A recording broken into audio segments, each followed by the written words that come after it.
Could a young person, scarcely old enough for a driver's license, rise to be one of Chicago's most discussed street figures, a name spoken with fear and dark curiosity? This tells of Lil Jeff, whose swift ascent and violent end carved a bloody mark on the city's continuing story, leaving many questions and a grim inheritance. Jeffrey Harris Jr., known as Lil Jeff, once pursued basketball ambitions. Over 6 feet tall, he possessed the physique, yet Chicago's tough competitive scene saw his hoop dreams dim. It is a common story, ability and promise redirected. Away from the polished court floors, he landed on Chicago's East Side's harsh pavement. Information suggests his first steps into street activity were with a group called Flipside. His reported deeper involvement with Drill City truly defined his direction. His older brother Jay Boogie, already caught in the street's tangled network, is said to have shaped his early choices. For many, his progression supposedly started with seeking fast cash, hustling, dealing, the typical first steps. On these streets, the separation between earning money and creating foes is slight. Soon, Lil Jeff was said to be on the wrong side of that line. As Lil Jeff's street standing increased, so did the infamy of a group he was strongly linked to, Blood Hound. This was not merely a Drill City offshoot, sources state. It was a broader, defiant movement with members from different crews. Key to Jeff's narrative in Blood Hound was his close partner, Q50. They reportedly formed a daunting pair. An event occurred that, Street Talk said, propelled them to a new level of infamy. In early 2022, a Milwaukee incident caused tremors well past Illinois. Accounts claim Lil Jeff, Q50, and Slime 2, another partner, participated in a grim triple event, supposedly a contracted killing. 3 people died in a savage, execution-like way. Though it was never officially confirmed, the streets buzzed. This was a carefully arranged operation. It was a cold sign these young men could commit severe violence far from home. This supposed act was a bleak shift, very different from minor street dealings. The scene Lil Jeff occupied was a maze of changing allegiances. For a period, a union, called the 06679 NBD movement, supposedly united past foes such as Drill City, Trap City, and Chris World, mainly to oppose shared adversaries. Like many street agreements, it was weak. The collapse, many sources indicate, came with the sad slaying of Lil Jeff's cousin, Z-Money, in March 2023. Blame was aimed directly at Trap City members, one individual in particular known as Lil Cap. This loss, they say, ignited something in Lil Jeff. An infamous event added to the blaze.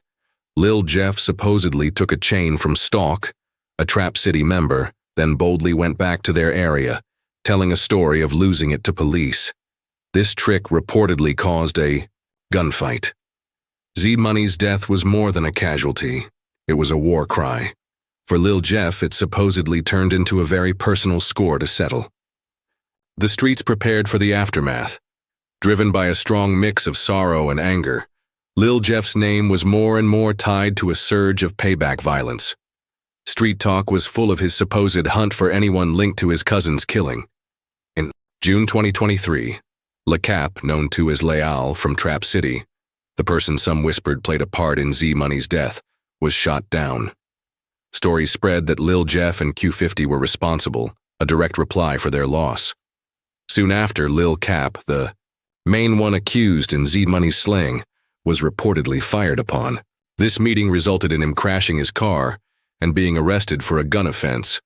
The supposed violence continued. In November 2023, an arrangement for stolen cars supposedly ended terribly. Lil Deuce from Foster Park and his girlfriend DeMoney were both slain. Street Talk hinted Lil Jeff and Q50 believed they were being tricked and chose to reverse the situation. Was it a basic robbery that failed, or a planned attack? The facts are hidden by street silence and guesswork. The number of deaths connected to this growing tale was clearly increasing. The wave of supposed violence was not limited to old disputes. New volatile clashes were said to be starting, attracting more perilous notice. A disagreement over expensive watches became a hot topic online. MC, a known young Nitty Block member also called Drench, supposedly took or borrowed and did not give back watches from Lil Jeff, then showed them off on the internet. Regarding street reputation, this was deep disrespect. What came next was a stunningly bold move. Great to have you with us. First at 5, a CBS 2 exclusive. This video just into the newsroom. A key clue for police. Video showing 2 high school students shot and killed under a busy L station in the Loop today. Good afternoon, I'm Joe Donlin. And I'm Erica Sargent. Police say gunmen opened fire on a group of teens as they walked out of school near Washington and Wabash today. CBS 2's Suzanne Lemonnier is live at the scene with more of that exclusive video. Suzanne. Joe, Erica, police say that these teens, just 16 and 17 years old, those are the victims. I'm going to show you right now where this all happened. Now take a look here. They were shot just on the other side of this elevator structure that you see behind me, close to the street. The moments before and after the shooting were all caught on nearby surveillance cameras. You see both victims here on the left side of your screen. Here on the right, a dark-colored SUV pulls up underneath the train tracks. At least one person can be seen running from the vehicle, ambushing the victims. The shooter then runs back into the SUV. The driver takes off on Wabash south, then turns west on Madison. Chicago police say a group of 6 teenagers had just left a nearby high school when the shooting happened. Several students were exiting the Innovations High School when 2 cars pulled up and a group of individuals exited said vehicles, fired multiple times, striking 2 of the teenage students of Innovations High School. These individuals were taken to Northwestern Hospital where they succumbed to their injuries. So we'd like to actually say again, our thoughts and prayers are with the families of these 2 students. Witnesses tell us as many as 10 or more shots were fired. The Chicago Police Department just announced that Lil Jeff and 2 other Blood Hound members took this video 16 minutes after killing 2 high school students in one of the safest parts of Chicago.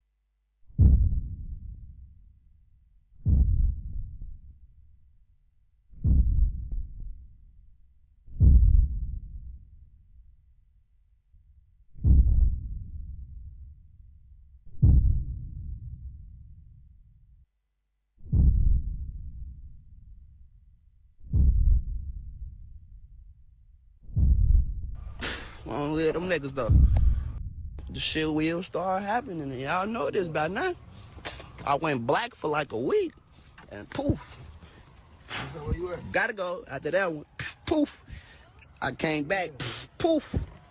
I don't live them niggas though. In January 2024, Nitty and his partner Lil Rob were attacked and slain in open daylight near their downtown Chicago school. The sheer boldness of the assault in a very open area chilled the city and drew strong police and media focus. Talk implicated Lil Jeff, Q50, Vert, and others in this widely known double killing. It was in plain signal.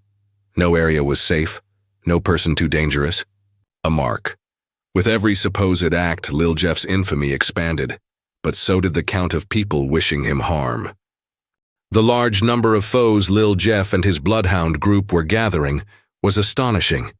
If the stories held truth, their series of supposed robberies and shootings was unceasing. In mid-2024, accounts appeared that 6,300 Beto from TMC was deprived of his jewelry, and his girlfriend attacked, supposedly by Lil Jeff, during a purported drug transaction. Only a week after, Slide, another TMC member, was shot in the head, reportedly by Jeff, leaving him fighting for his life. The streets were like a strategic board, and Lil Jeff was making forceful, violent plays. This perilous contest has a dark certainty.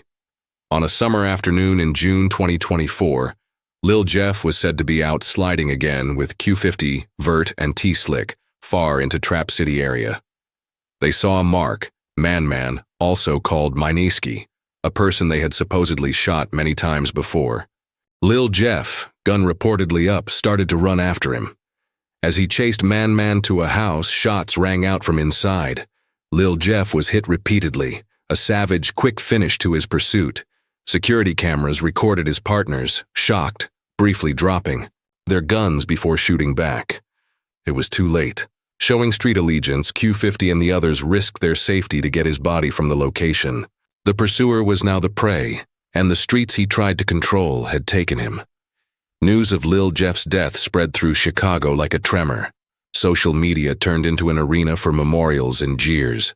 Supporters from Drill City, MTV, Drench Gang, and Shorty Mob grieved their lost Blood Hound. Great number of opponents from Trap City. 8 Trey Mob, BKN, and TMC publicly rejoiced at his end. His funeral was a grim event, with many from his circle present. The memorial pin eerily stated, "The Reaper." Maybe most unsettling, his own mother put up disputed social media messages. Some saw these as her approving, even cheering, his violent course. It showed a dark image of the surroundings that formed him. The gap Lil Jeff left was felt right away. Q50 and other Blood Hound members reportedly promised to carry on their violent activities.